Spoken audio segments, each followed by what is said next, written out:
Les Français pessimistes sur l'avenir de la voiture électrique, BYD qui n'ouvrira pas son usine en France, Ford et Lucid qui perdent beaucoup d'argent avec l'électrique. Pendant ce temps, en France et en Chine, les ventes de voitures électriques battent de nouveaux records. Et enfin, les voitures électriques les plus attendues de 2024. Voilà pour les grands titres de l'actualité de la voiture électrique cette semaine. Mais ce n'est pas tout. Nous retrouverons aussi l'essai de la semaine avec une Suédoise pleine de promesses. Nous retrouvons également l'interview de Gerrit Heimberg, directeur de Volkswagen France, que j'ai rencontré cette semaine à l'occasion des essais internationaux de lancement de la Volkswagen ID.7, cette nouvelle berline Volkswagen 100% électrique évidemment. Et enfin, à la fin de cet épisode, nous retrouverons les questions de nos auditeurs. Bienvenue dans le podcast Automobile Propre, épisode 91 du 11 novembre 2023. Le podcast est disponible sur toutes les plateformes de podcast, mais aussi sur YouTube et sur les assistants vocaux. Si vous voulez voir une version vidéo des épisodes, allez sur YouTube et tapez podcast Automobile Propre. Sur votre assistant vocal, vous pouvez lancer le podcast sur votre enceinte connectée en disant simplement podcast Automobile Propre. Je vous rappelle qu'il y a deux nouveautés depuis les 2 derniers épisodes sur le podcast. Tout d'abord, le chapitrage. Vous pouvez désormais naviguer dans les épisodes par chapitre. Les chapitres sont des sujets traités dans chaque épisode et vous pouvez vous y rendre directement, ce qui vous permet de choisir vos sujets sans être obligé d'écouter l'intégralité de l'épisode. On passe donc d'une écoute linéaire à une écoute à la carte. Vous retrouverez la mention chapitre dans le lecteur Ocha, mais aussi maintenant sur Spotify. Et puis la deuxième nouveauté, c'est un groupe WhatsApp dédié au podcast Automobile Propre. Nous avons mis ce groupe WhatsApp en place afin que vous puissiez poser vos questions et tous vos commentaires au format audio de préférence. L'objectif est de faciliter les interactions et surtout de pouvoir intégrer directement vos questions et commentaires au format audio dans les épisodes afin d'y répondre. Le lien vers le groupe WhatsApp est indiqué dans le texte de cet épisode sur Ocha et sur Automobile Propre. Le podcast Automobile Propre, le podcast qui s'écoute le temps d'une recharge. Dans une étude de l'Observatoire CTLM de l'automobile menée dans 16 pays avec 15 000 participants, on apprend que les Français se démarquent par leur scepticisme envers la voiture électrique. Seulement 20% des futurs acheteurs français envisagent sérieusement de passer à l'électrique comparé à une moyenne mondiale de 32%. Quels sont les freins évoqués ? Eh bien, 53% estiment que le prix d'achat est trop élevé, dépassant la moyenne mondiale de 48%. De plus, 42% d'entre eux jugent que l'autonomie actuelle est insuffisante, contre 31% à l'échelle internationale. Mais la surprise vient surtout du regard porté sur le progrès technologique, alors que 70% des Français croient en l'émergence d'une voiture plus écologique grâce à l'innovation. Seulement 41% voient la voiture électrique comme l'incarnation de ce progrès, à la différence des 67% dans le reste du monde. La défiance persiste avec la question cruciale, la voiture électrique va-t-elle remplacer complètement la voiture thermique ? À l'échelle internationale, 54% répondent par l'affirmative, mais en France, seulement 38% partagent cet optimisme, le deuxième score le plus bas après l'Autriche. Et pour couronner le tout, 77% des Français craignent que l'augmentation des prix de l'électricité ne rende l'utilisation d'une voiture électrique trop coûteuse par rapport au modèle thermique. Seulement 29% pensent que nous produirons suffisamment d'électricité pour alimenter cette révolution, comparé à 45% à l'échelle mondiale. Alors qu'est-ce que ça dit, ce sondage ? Ça dit d'abord que les Français sont évidemment très méfiants, et on constate aussi qu'il y a une énorme différence entre les résultats à l'échelle mondiale et les résultats français, donc beaucoup de méfiance. Et on revient un petit peu à ce sujet qu'on a souvent évoqué sur Automobile Propre et dans ce podcast, c'est ce besoin de pédagogie.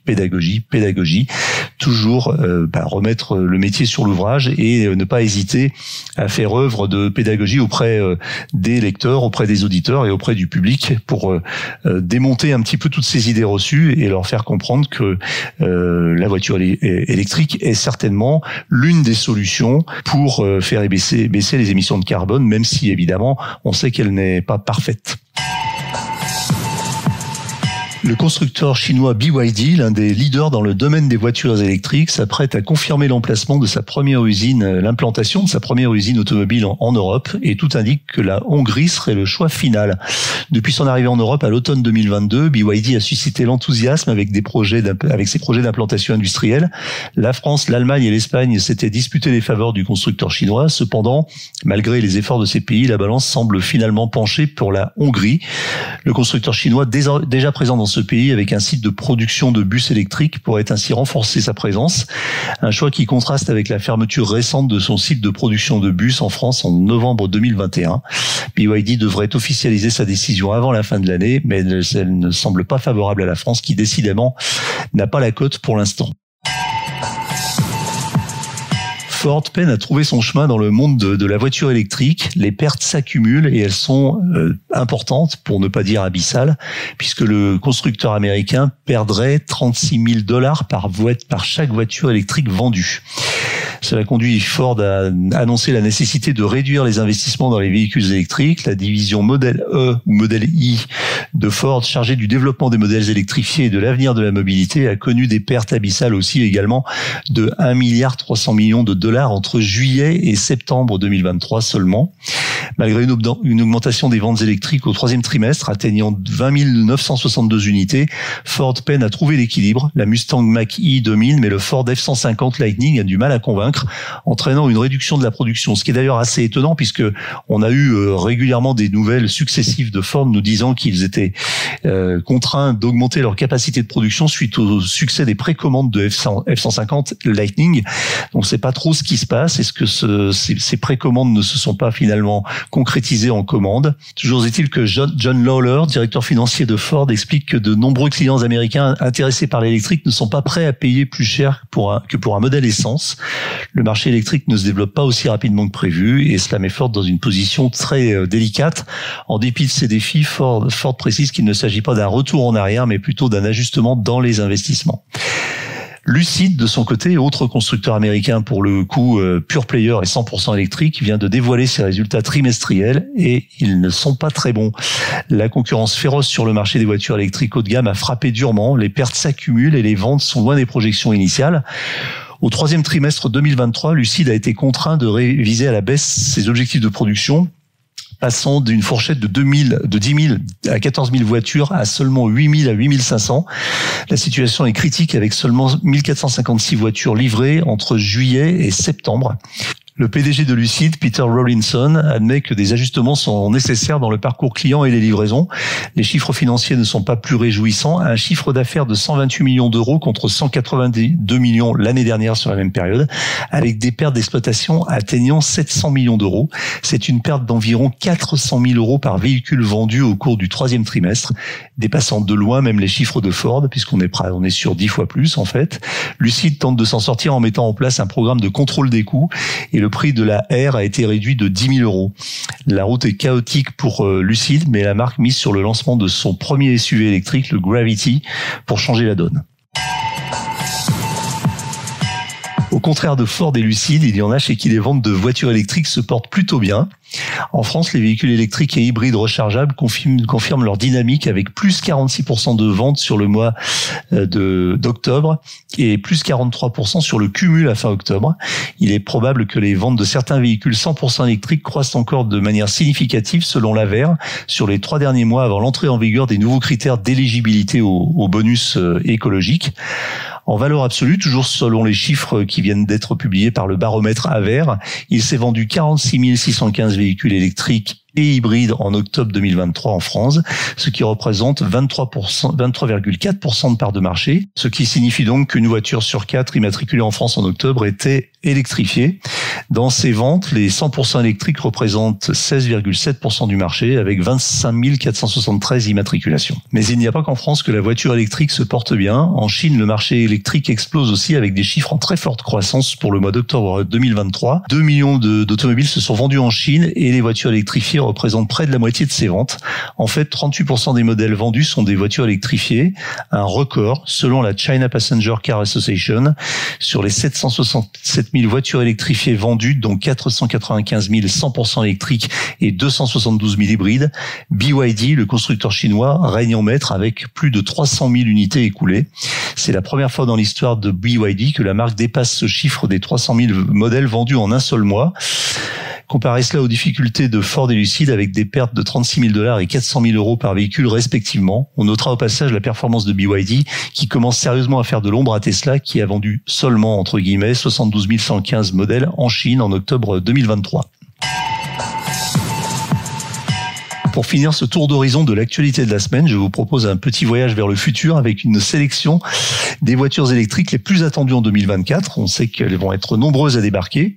Parmi elles, on aura droit donc à une Alfa Romeo SUV urbain.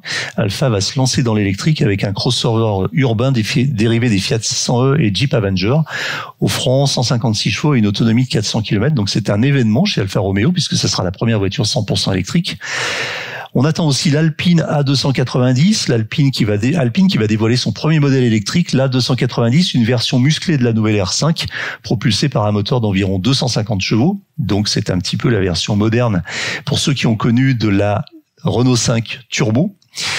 Citroën va lancer son i-C3 Aircross, une version électrique du C3 Aircross plus grande, rivalisant avec le Dacia Duster, offrant une alternative abordable sur le marché des SUV compacts, donc on en a déjà parlé.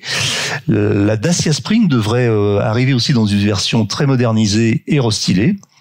Et puis ensuite, on aura aussi probablement l'arrivée d'une DS8 avec un grand SUV signé DS reposant sur la plateforme STLA Medium avec une batterie de 98 kWh et une autonomie de 700 km annoncée.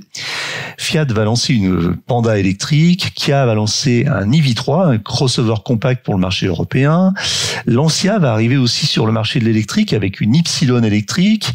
La Mercedes CLA, une nouvelle famille de modèles électriques reposant sur une base inédite, la MMA, avec la relève de la CLA prévue en 2024. Donc pensez un peu à une voiture de gabarit similaire à celle de la Tesla Model 3.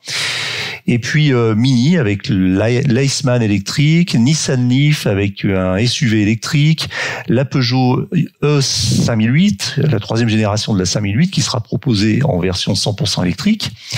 Le très attendu Porsche Macan 100% électrique qui aurait dû sortir déjà depuis pas mal de temps mais qui a connu énormément de déboires avec les problèmes de plateforme et d'informatique, de système d'exploitation du groupe Volkswagen. Donc ça y est, ça devrait débarquer courant 2024, comptez plutôt sur le deuxième semestre à mon avis, en fonction des informations qu'on a. La Renault R5, la Renault 5 électrique qui va arriver aussi et qui est très très attendue. Et enfin, le Skoda Elroq, le deuxième SUV électrique de Skoda avec des batteries de 58 et 77 kWh pour ce que l'on sait pour le moment. Voilà pour ce tour d'horizon des nouveautés qui devraient arriver, des nouveautés 100% électriques qui devraient arriver en 2024 sur le marché français.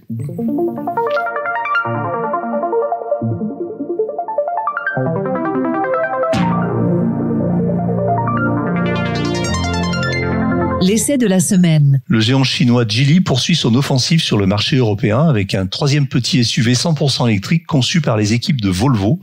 Le petit SUV électrique suédois peut toutefois compter sur un design assez craquant, un blason valorisant et un tarif plutôt intéressant. Mais qui de mieux pour en parler que notre essayeur maison? Écoutez plutôt. Le Volvo EX30 est le cousin du Zeekr X, dont je vous invite à aller voir l'essai, ou encore de la Smart #1. Il s'agit en fait de 3 SUV basés sur la même plateforme qui appartient au constructeur chinois Geely. Le Volvo X30 est un peu plus court que la Smart #1 puisqu'il mesure 4,23 m de long pour 1,84 m de large et 1,55 m de haut. Donc on va trouver sur ce modèle soit un, soit 2 moteurs selon les versions.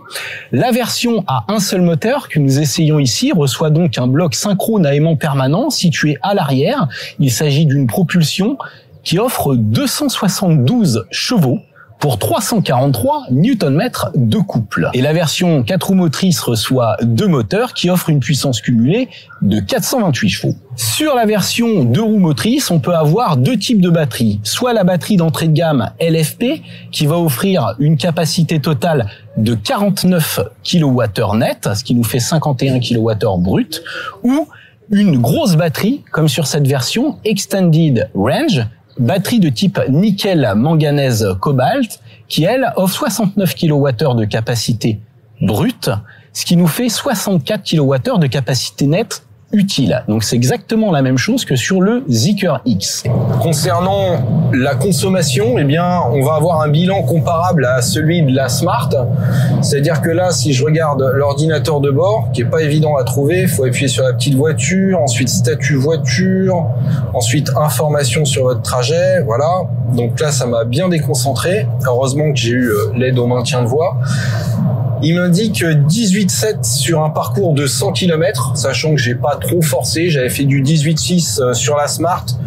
Donc c'est équivalent, ça veut dire qu'on aura une autonomie moyenne d'environ 340 km. Et si vous faites de l'autoroute à 130, eh bien, il faudra recharger, je dirais, tous les 280 km à peu près, si vous roulez vraiment à 130. Donc, je dirais que c'est dans la bonne moyenne de la catégorie. Il faut dire qu'on a une batterie de bonne capacité. Concernant les tarifs, ce Volvo EX30 est accessible à partir de 37 500 €, hors bonus, bien sûr. Il n'en aura certainement pas puisqu'il est fabriqué en Chine, mais 37 500 €, c'est vraiment un tarif canon. Alors attention, c'est pour le modèle d'entrée de gamme avec une petite batterie de 51 kWh.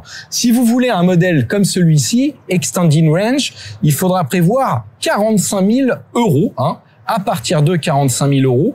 Donc, on est à peu près 1 500 € de plus qu'une Smart #WAD Premium. Et sur ce modèle essayé, c'est-à-dire ultra haut de gamme, on est à 47 950 € avec une garantie 3 ans ou 100 000 km. Donc c'est pas donné, mais c'est quand même relativement bien placé, surtout pour une Volvo.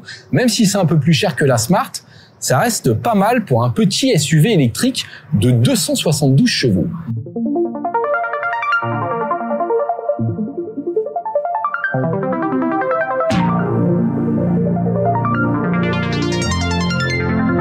L'interview de la semaine. À l'occasion des essais internationaux de lancement de la nouvelle Volkswagen ID.7, la nouvelle grande berline 100% électrique de Volkswagen, j'ai rencontré Gerrit Heimberg, le directeur France de Volkswagen, à qui j'ai posé des questions sur la Volkswagen ID.7, cette grande berline 100% électrique qu'on a essayé pendant 2 jours, mais également sur le reste de la gamme et sur les projets et ambitions de Volkswagen. Bonjour Gerrit Heimberg. Bonjour Eric. Vous êtes directeur de Volkswagen France. Merci de nous accorder cet entretien pour le podcast Automobile Propre à l'occasion des essais internationaux de lancement de la nouvelle Volkswagen ID.7. La Volkswagen ID.7 est une grande berline confortable et spacieuse qui marque une nouvelle étape dans la lignée des ID Volkswagen.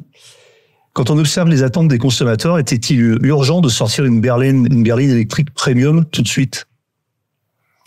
Urgent, si on regarde avec quel produit est-ce qu'on a commencé, on a commencé avec l'ID.3 qui est une berline citadine. C'était urgent parce que c'est la silhouette la plus demandée au marché français. Mais aujourd'hui, on arrive à une gamme qu'on a construite avec des berlines, des petites citadines comme l'ID.3, des SUV, une sorte de monospace, l'ID Buzz pour c'est presque une catégorie en soi. Et aujourd'hui, arrive avec une berline qui viendra également en version break. Ça veut dire, c'était pas urgent, mais ça fait une gamme complète. C'est une voiture qui s'inscrit dans la gamme ID. C'est le 6e modèle de la gamme ID, c'est ça? C'est ça, tout à fait. Alors, on a vu au printemps des ébauches, et même plus que des ébauches, de l'ID2 All, c'est ça? Voilà, donc on n'est pas là aujourd'hui pour parler spécialement de cette voiture, mais on se demande finalement si il n'aurait pas fallu lancer cette petite voiture avant, vu qu'elle avait été annoncée un petit peu avant.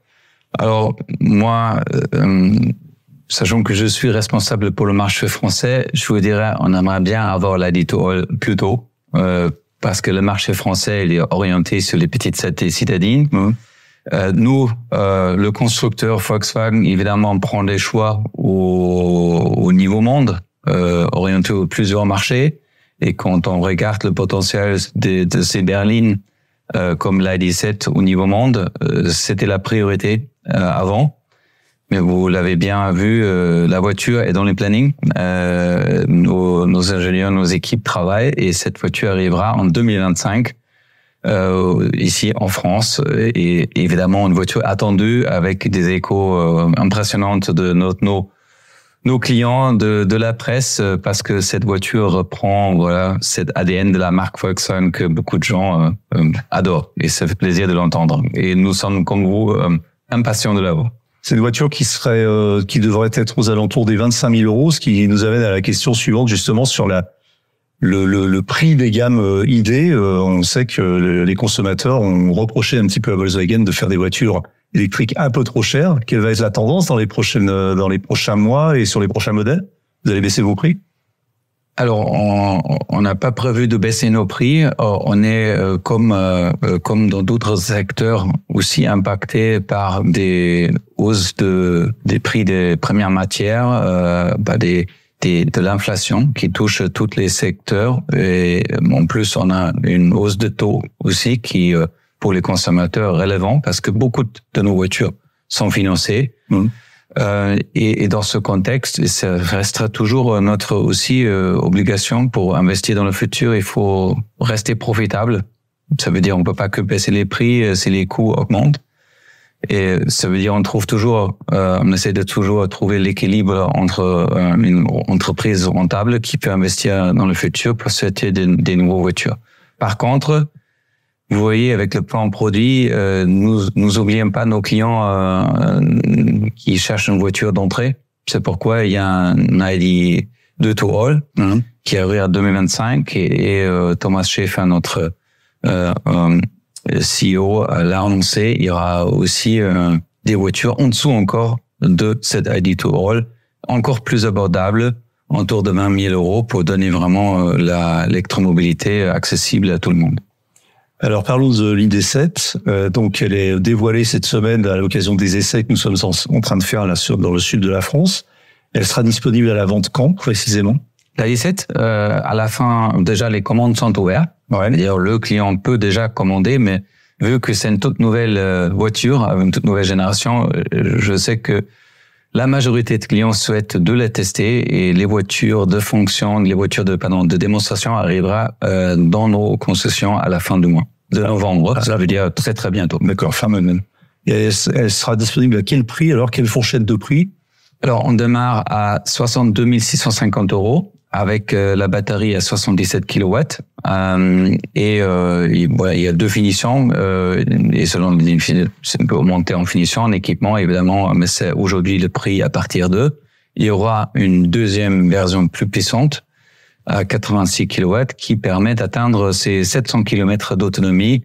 Et pour nous, ça c'est très relevant pour conduire des clients qui étaient peut-être aujourd'hui encore hésitants. Les gens qui ont une seule voiture dans le foyer, qui disent « moi, je fais beaucoup de longs trajets, je veux les parcourir ». Et là, on s'adresse notamment aux clients flotte qui, aujourd'hui, souvent, on passe encore basculer sur l'électrique et on est convaincu avec ce produit-là, on peut le faire. Et je pense qu'on est une marque qui est bien passée aussi aux entreprises. C'est une vraie opportunité pour nous. Vous prévoyez justement de vendre combien de voitures, combien d'ID7, tout modèle confondu, en France par exemple, à partir de 2024, en 2025? On envisage autour de 1500 voitures sur l'année prochaine. On croit qu'avec notre héritage d'être toujours un peu plus fort sur les breaks, on envisage à peu près 70% de mix sur le break et 30% sur les berlines. Maintenant, on démarre avec la berline, c'est pourquoi l'année prochaine, ça sera peut-être 50-50 entre les deux versions. En plus, c'est une allure coupée, c'est pas 100% berline. Peut-être ça va atterrir aussi d'autres clientèles. Mais dans une année normale, on va dire 2025, ça sera 70 break et 30% berline. Vous visez quel pourcentage ou quelle part de marché pour les flottes d'entreprises sur l'ID7? Le poids aux ventes de sociétés, j'estime aussi autour de 70%. D'accord.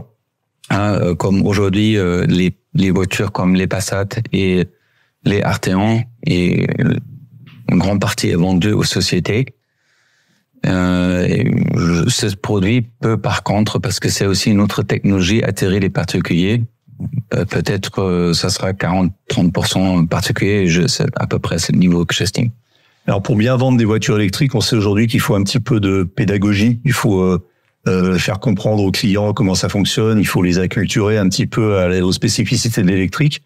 J'avais déjà posé la question à votre directeur de marketing France. Est-ce que vous avez des programmes spécifiques de formation ou de sensibilisation de vos réseaux et notamment des concessionnaires sur la voiture électrique? Parce qu'on sait que parfois, ils sont pas toujours au top de la connaissance. Et je parle pas uniquement de Volkswagen, mais des réseaux en général. Est-ce que vous avez des plans dans ce domaine? Alors c'est vrai, je pense que c'est moins vrai qu'il y a 2-3 ans.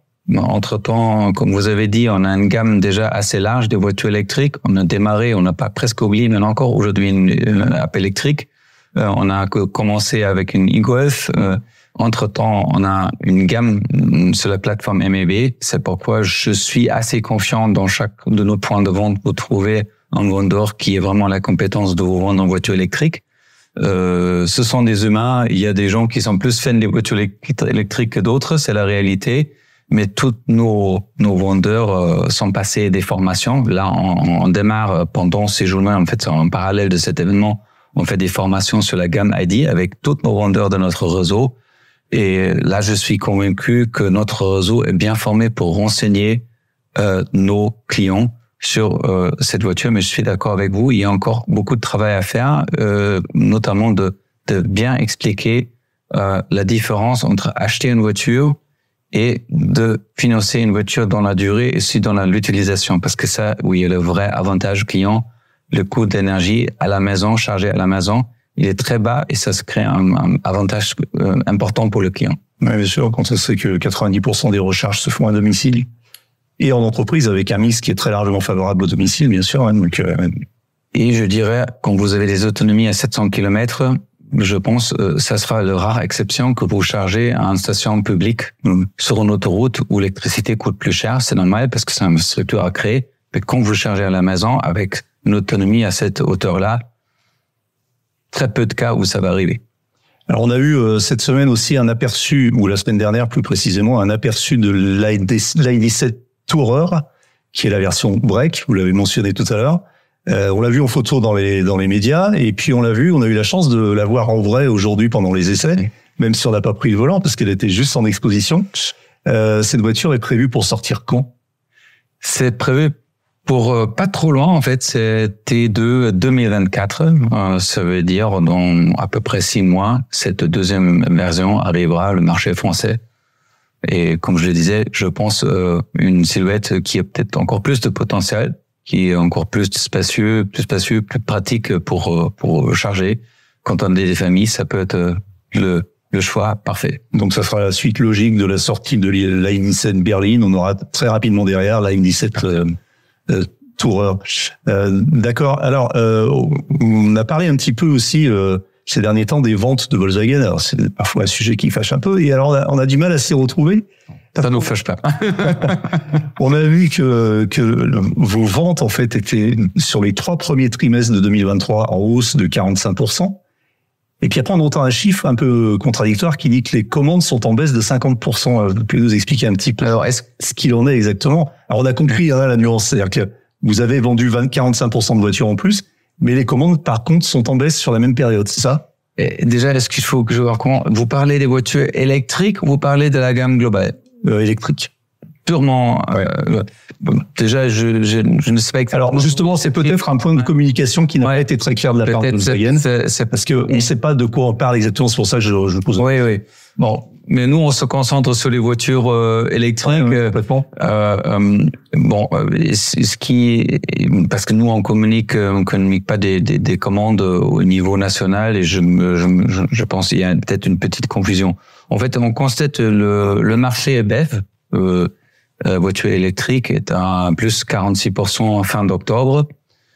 Ça veut dire c'est une bonne accélération. On est à 16% de ventes 100% électriques sur ce marché. Et quand je regarde la marque Volkswagen est en plus 43% versus le marché à plus 46%. Il y a l'ID3, il est à plus 45, ça veut dire au niveau du marché. L'ID4 est à plus 58. Et en fait, il y a un modèle qui arrive sa fin, c'est le e-Up qui est à plus 5%. Notre gamme ID suit le marché. Et vous voyez, on commence à compléter notre portefeuille avec l'ID basse et l'ID7 et l'année prochaine avec le break. Et ce qui nous fait perdre un peu, c'est la fin de e-Up. On a parlé de cette petite voiture électrique qu'on cherche et qu'on a besoin, et ça sera 2025. Mais actuellement, on suit le marché et on suit la croissance de ce marché des voitures électriques.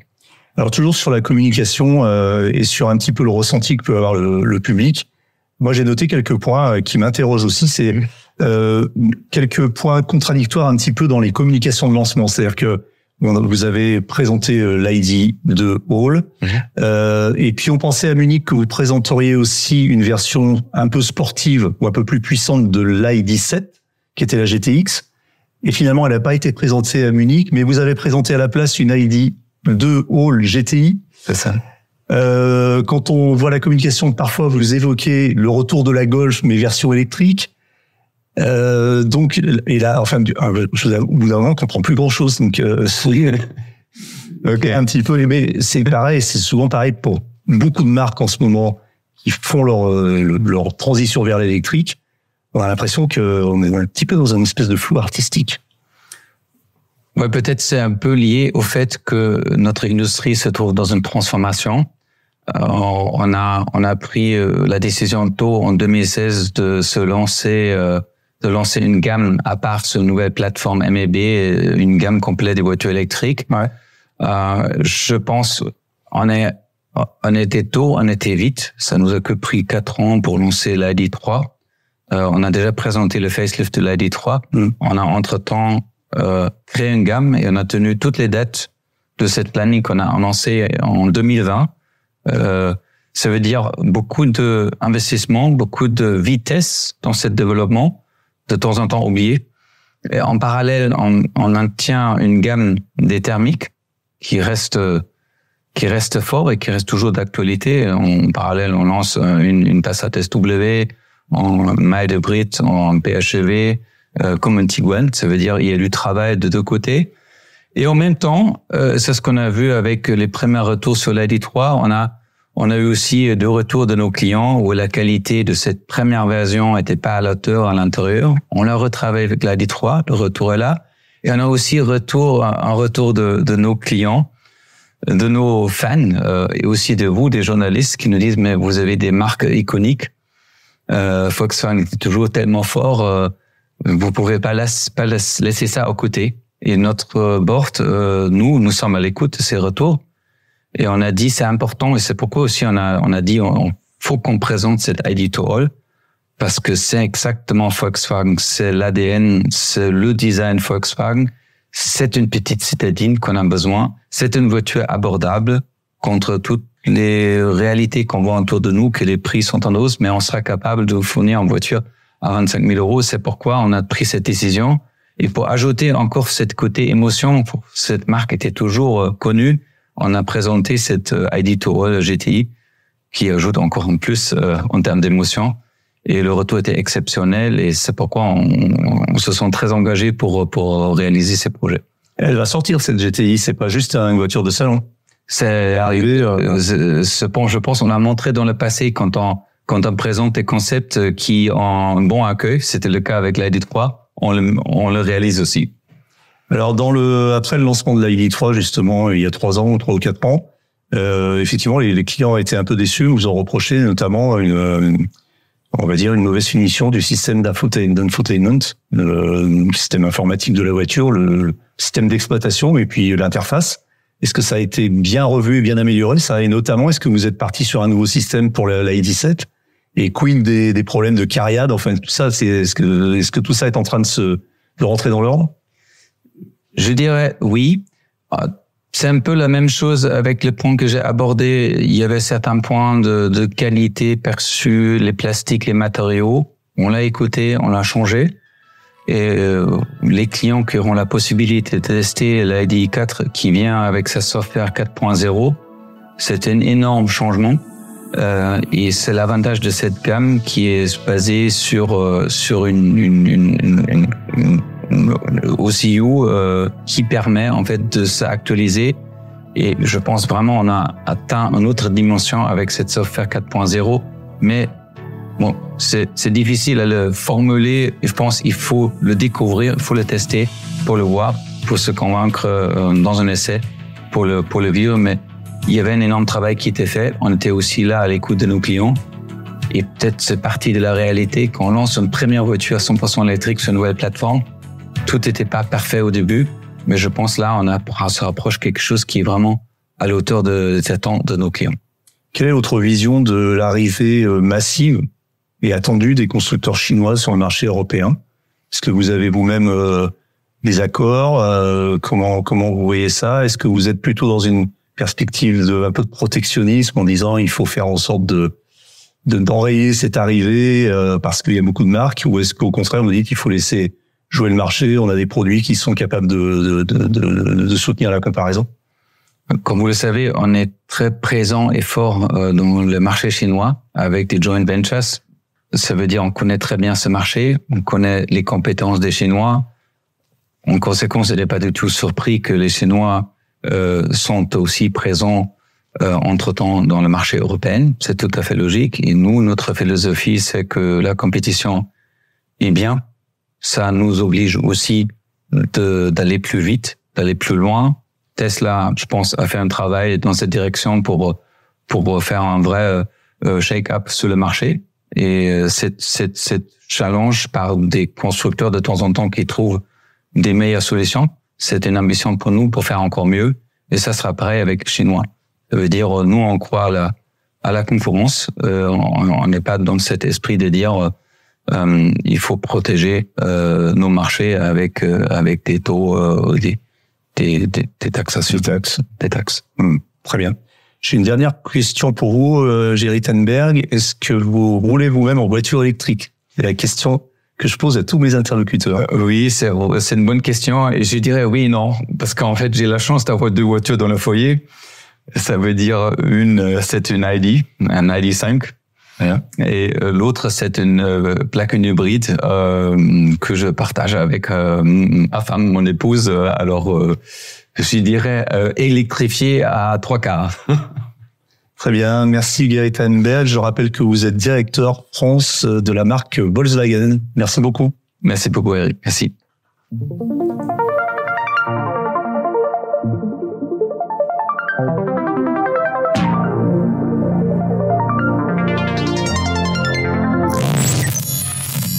Place maintenant à vous, les auditeurs. C'est vous qui posez vos questions via notre groupe WhatsApp. Cette semaine, ce sont Jean-Christophe, Maximilien et Stéphane qui posent leurs questions.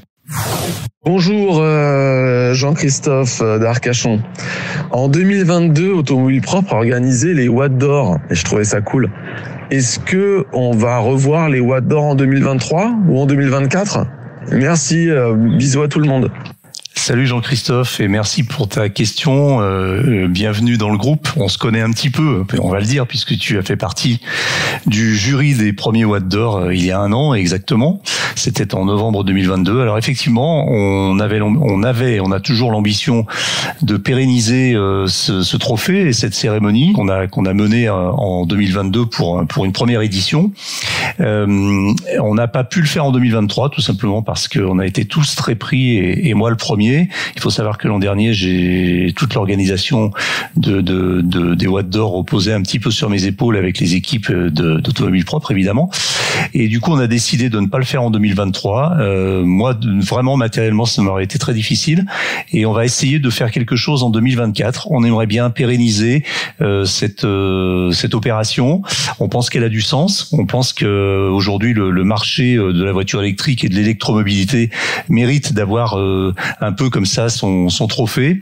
Et donc, on aimerait bien pérenniser ça de façon annuelle avec peut-être un peu plus d'ambition, ce qui supposerait qu'on trouve des partenaires solides, des sponsors, de façon à financer l'opération, car l'an dernier nous avions des sponsors et je les remercie encore, mais nous avons quand même eu des frais sur cette opération qui ont largement dépassé la couverture proposée par les sponsors et on voudrait faire quelque chose de plus ambitieux, plus grand et ça nécessite un budget solide, donc on le fera sous cette condition, mais bien sûr on va s'y atteler et peut-être 2024 on aimerait bien le faire.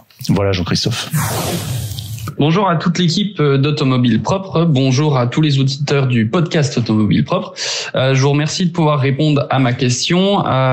Donc, je suis utilisateur de voitures électriques depuis quelques années. On roule à titre personnel en e-Golf 100 kW. Et j'ai une voiture de fonction qui est une Mégane E-Tech sur laquelle je réalise environ 60 000 km par an que sur autoroute. Donc, j'ai largement le temps de vous écouter quand je suis en déplacement entre mon travail et mon domicile. Voilà. J'avais une question. Je vois pas mal de choses qui tourne en ce moment concernant les assurances de voitures électriques pour 2024. Il y a un coût d'augmentation qui serait à prévoir. Je n'ai pas vu beaucoup d'articles qui citent leurs sources avec ces informations-là. Déjà, ma première question, c'était, je voulais savoir si c'était vrai, qu'on devait s'attendre à un coût de l'augmentation des assurances des voitures électriques. Et si oui, pourquoi? Qu'est-ce qui est mis en avant par rapport à ça? Puisque moi, sur mon assurance de voiture électrique, justement, j'ai une baisse de cette cotisation par rapport au véhicule thermique équivalent, parce que justement, c'est un véhicule propre et certaines assurances incitent en faisant des réductions. Moi, c'est le cas pour mon assurance. Voilà. Et je vous remercie de pouvoir répondre à ma question et à bientôt. Bonjour Maximilien, merci pour la question sur les assurances. Alors, on n'a pas beaucoup d'éléments sur le sujet parce que les assurances ne communiquent pas vraiment de bonne volonté leurs futures augmentations de tarifs. Cependant, effectivement, il y a un élément qui pourrait faire penser que les tarifs d'assurance des voitures électriques spécifiquement pourraient augmenter en 2024, à partir de 2024. C'est que les primes d'assurance aujourd'hui pour les voitures électriques bénéficient d'un avantage fiscal, et ça, je pense qu'on est peu de gens le savent, qui s'appelle la TSCA. Alors la TSCA, c'est quoi? C'est une taxe spéciale sur les conventions d'assurance. Et en fait, le montant n'est pas neutre, puisque ça représente jusqu'à 33% de la garantie responsabilité civile obligatoire et 18% des garanties de dommages. Donc, selon certains spécialistes, l'exonération représentait en moyenne une économie de 20 à 25% sur une assurance routière et de 12 à 15% sur une formule tout risque. Donc, on imagine que peut-être à partir de 2024, eh bien, les primes d'assurance pour les voitures électriques pourraient augmenter d'autant, c'est-à-dire, on va dire, entre 12 et 25%, ce qui est loin d'être neutre. Si vous prenez une assurance, par exemple, pour une voiture qui est aujourd'hui sur à peu près 800 € à l'année, sur une voiture électrique de type Tesla Model 3 ou Model S, par exemple, et ben là, on atteindrait les 1 000 €, voire plus. Donc, ça compte. Et c'est pas forcément une bonne nouvelle pour les électromobilistes. Alors après, d'autres arguments peut-être en faveur de la baisse. Peut-être que les assurances veulent continuer à inciter les conducteurs à passer à l'électrique. Donc ça pourrait peser dans la balance. Peut-être que le gouvernement présentera aussi dans sa loi de finances une dérogation pour que cet allègement de taxes puisse se poursuivre. Ce qui plaide aussi malheureusement en faveur de l'augmentation des tarifs d'assurance, c'est effectivement, on l'a souvent lu ces derniers temps, le coût de réparation de certaines voitures électriques qui serait plus élevé que prévu et qui poserait des problèmes de budget aux assurances, même si on imagine bien que la part de leurs clients équipés d'électrique est encore assez marginale.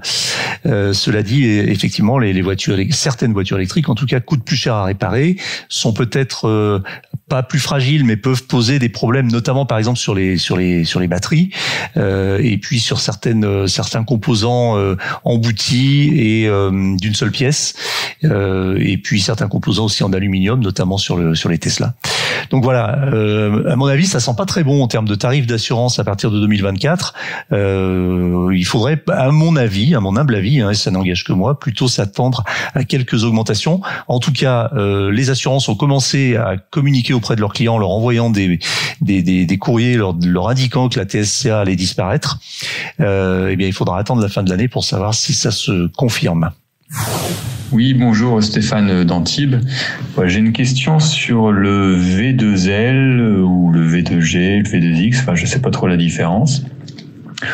On en entend beaucoup parler. On nous dit que ce sera une solution pour lisser les pics de consommation du réseau électrique, mais on voit pas grand-chose venir. Chaque constructeur fait un peu propose ses solutions dans son coin. Est-ce qu'il est prévu à terme une norme que tous les constructeurs puissent s'y coller et qu'on n'ait pas des problèmes de certaines bornes compatibles avec certains véhicules? Voilà. Est-ce qu'il est prévu quelque chose au niveau de l'Europe ou voire plus? Voilà. Merci beaucoup. Bonjour Stéphane et merci pour la question. C'est un sujet très techniques. Je ne suis pas sûr de pouvoir y répondre complètement. Il aurait fallu que je fasse appel à un expert du secteur. J'en connais quelques-uns, mais c'était un peu juste cette semaine. Je pense que ça sera intéressant qu'on fasse peut-être un podcast spécial sur ce type de sujet. Alors, simplement pour clarifier les choses, effectivement, vous posiez la question de V2L, V2H, V2G, V2X, et qu'est-ce que ça signifie? Alors, simplement, le V2L, c'est Vehicle to Load, c'est-à-dire la possibilité pour une voiture de recharger des appareils électriques portables extérieurs. Le V2H, c'est Vehicle to Home, donc du véhicule à la maison, qui décrit la fourniture d'électricité pour une habitation. Le V2G, c'est Vehicle to Grid, c'est-à-dire que ça sert à puiser et redistribuer l'énergie stockée dans la batterie de la voiture électrique vers le réseau électrique. Et en fait, le V2X, c'est le terme générique qui regroupe tous ces protocoles. Donc, finalement, c'est pas un protocole à lui-même, c'est simplement Vehicle to Everything, donc de la voiture vers une source indéfinie. Alors, question norme. Aujourd'hui, on peut dire que le V2G est la norme en lui-même. Alors, je ne sais pas ce qu'il en est au niveau de européen, notamment. Est-ce qu'il y a une harmonisation qui va se faire? Mais de toute façon, c'est déjà porteur en lui-même d'une norme, c'est-à-dire la possibilité pour une voiture de renvoyer de l'énergie et de l'électricité vers le réseau, avec une puissance qui est relativement limitée, parce qu'on estime que c'est une opération qui se fait sur la durée, qui est une opération assez lente, par exemple la nuit ou quand la voiture est garée. Ce qu'on sait aujourd'hui, c'est qu'il y a pas beaucoup de voitures qui soient encore compatibles avec la norme V2G.